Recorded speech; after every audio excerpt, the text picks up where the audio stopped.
So I mentioned the guy who left the comment about how for him treating himself is investing, stocks, bonds, and whatnot. Well, he also mentioned that part of the reason he doesn't go out and get anything flashy is because he doesn't want that attention from women, because he's still kind of afraid that that attention from women might bring him back to the plantation. And I totally understand that.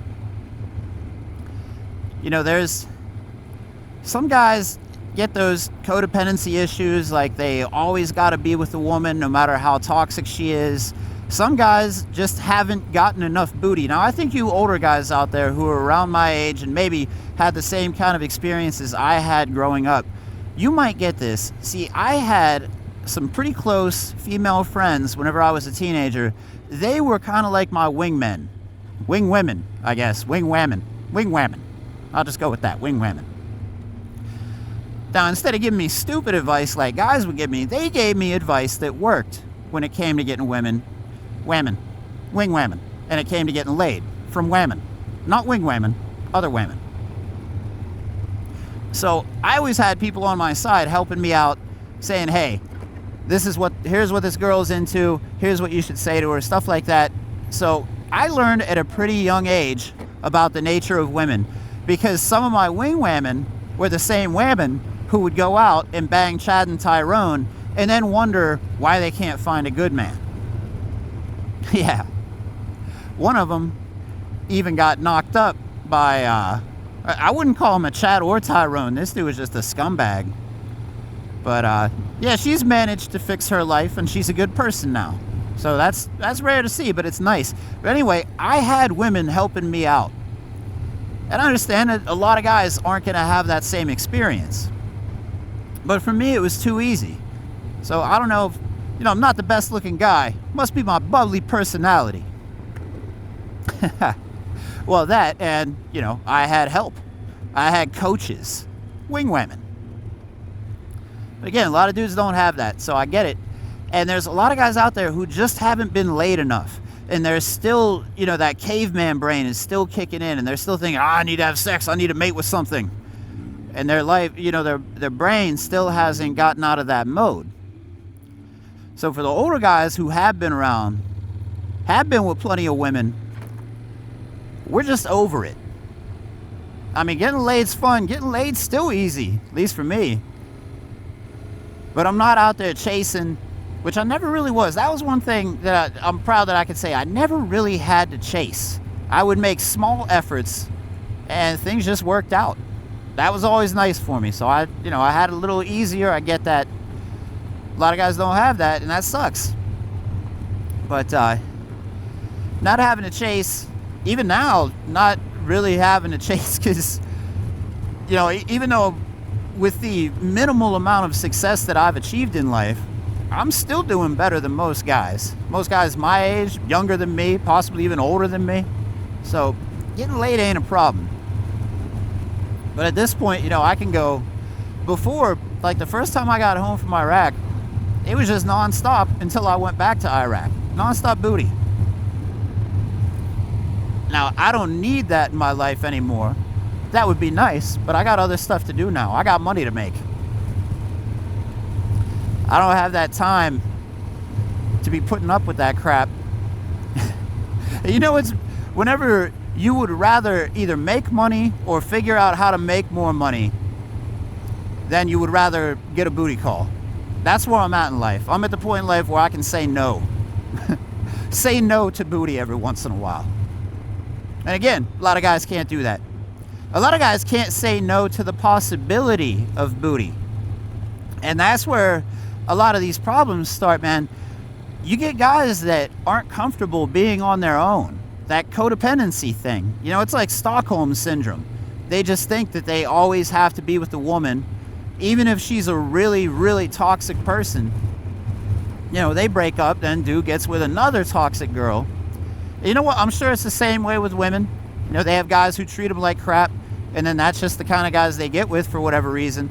They're just not capable of any sort of introspection and saying, hey, I'm not happy in these relationships. Why do I keep getting into these relationships? But as we've seen on multiple dating profiles, women in introspection, yeah, it's not really happening. Yeah, they're not very good at saying, what have I done wrong and how can I fix it? There's a lot of guys out there who aren't very good at that either, but I think for the most part it's definitely something with women where they just keep dating the Chad and Tyrone types, and then they never look in the mirror and say, well, maybe it's me, maybe I need to change. It's like they're just not capable of that.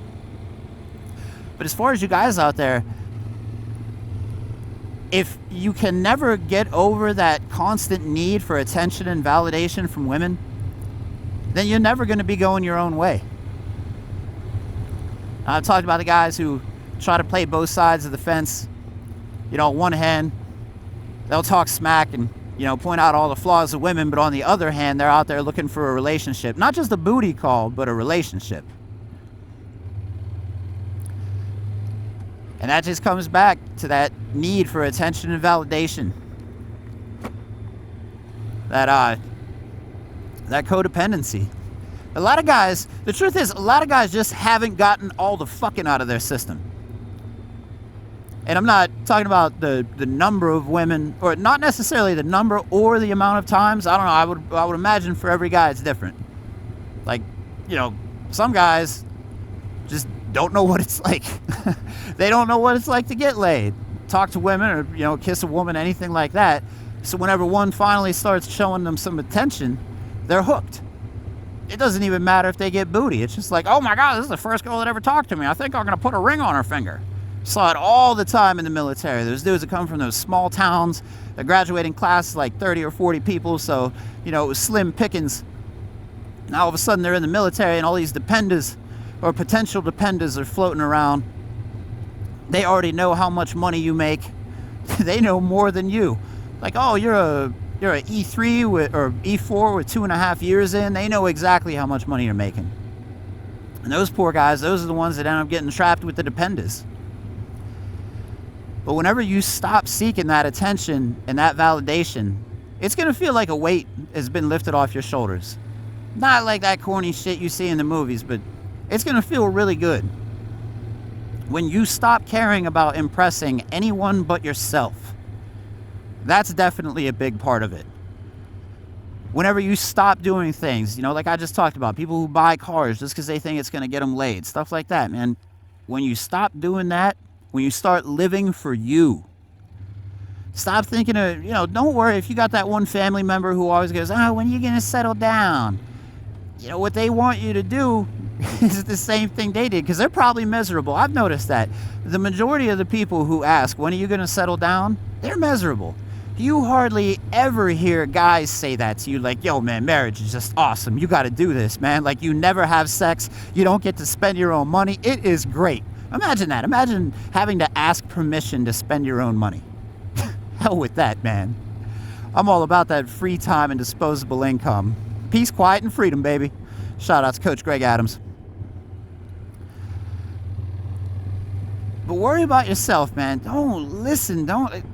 When you get to that point where you just stop letting other people think for you, as men, we've been beaten over the head with that white picket fence fantasy ever since we've been little kids. Like, oh, you're supposed to grow up, be a provider for a woman, buy a nice house with a white picket fence, and have 2.4 kids and a dog, and all that crap that comes along with that whole fantasy. And maybe that was true decades and decades ago, but then feminism came along, and here we are. So to all you younger guys out there, or even the younger guys who still can't seem, still need that attention and that validation from women, man, get yourself a hooker if you have to. There's no shame in that. You're paying for sex either way. Might as well pay her to leave. Yeah, some guys are never going to get over that.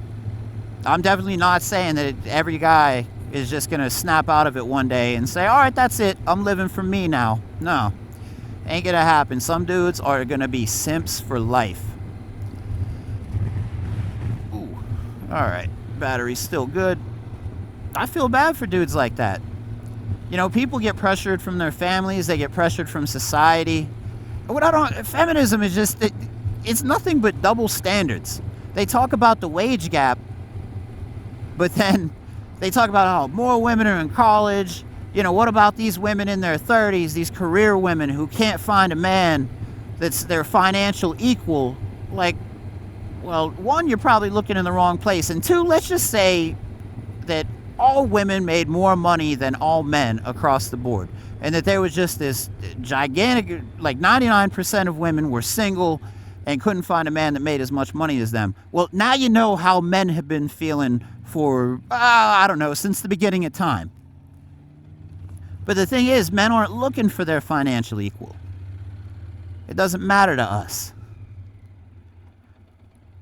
So, you know, these women out there looking for their financially equal, but then they don't want to split the check. Anyway, I'm getting off topic here. Just blabbering on and on this beautiful but cold Friday. Oh, there's a deer. And I'm going to slow down. Hello. There she goes. So for you guys out there, the one thing that you just need to get drilled into your heads is not that white picket fence fantasy or that Prince Charming crap that everybody tells you you're supposed to be. What you need to think about every day is the fact that other than sex, most women have nothing to offer you. There's almost nothing you can't pay for or get for free. And at the end of the day, whenever you finally realize that, whenever you finally wake up, when that switch or that light bulb goes off in your head, you're going to feel a hell of a lot better about yourself. You're going to stop wasting money on all that dumb shit that you're buying just to impress people. You know, you're going to get to know yourself a hell of a lot better. Because you're not going to be worried about what other people think about you. Man, when I got my DD214, that was the day I just stopped caring. I'm like, all right, I don't have to be nice to people anymore. Doesn't mean I'm going to be a dick to people on purpose, but I realized I didn't have to kiss anybody's ass anymore. I wasn't going to get an Article 15 or whatever just for speaking my mind. Now I get to speak my mind all I want, and it's beautiful. But anyway, I'm going to slow things down here in case I see another deer. But I hope everybody out there enjoyed these last two videos. I'm going to try to get them edited, rendered, and uploaded one after another. But if not, I'll probably just have to upload this one tomorrow on Saturday. So I hope you enjoyed. English is hard. But as always, don't forget to like, dislike, if you're a worthless sack of shit. Comment, subscribe. Don't forget to hit that little bell for the notification. Share my videos if you'd like, if you know other people who might be interested in content like mine, or if you know any little blue pill simps out there who need a good smack upside the head and a dose of reality, I would be more than happy to give it to them. And with that said, I am probably going to get lost here, but that's alright. I'll get these videos uploaded eventually, and I'll see you guys later. Peace.